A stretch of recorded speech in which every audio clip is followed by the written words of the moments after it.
Good afternoon, folks. Francois here from the Lego Maycroft Build channel. We're about to start work on the easel supercar, part 34, I believe. Looks like we're going to be building some sub-assemblies to presumably hold the car together better, but again, I haven't gone too far ahead. We were very successful, as I said in the last video, in getting the transmission hooked up. Everything seems to be working as designed, so I'm very, very pleased with that. Having said that, I'm thinking it's time to carry on, so we'll catch you on the backside.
this again looks like a very good place to stop. We have more or less securely mounted the rear end to the chassis, so we now have a rolling chassis if we actually put some wheels on it, but I'm not going to put the wheels on yet.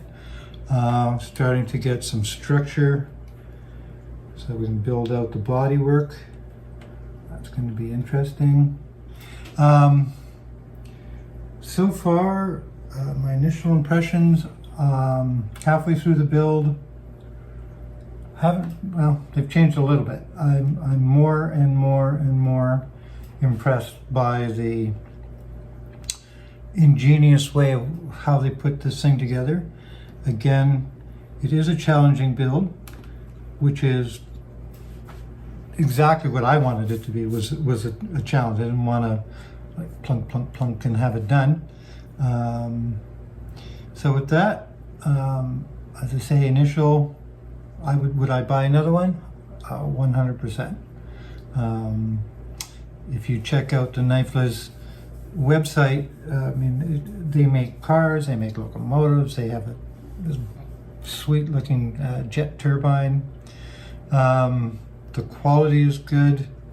The after service is outstanding. I was missing a little part, and they sent me 2 of them in a week, so I'm pretty happy with that. And if you're an experienced Lego builder with a fairly large collection of pieces, it's not hard to find a replacement part, and then you'll just replenish your stock.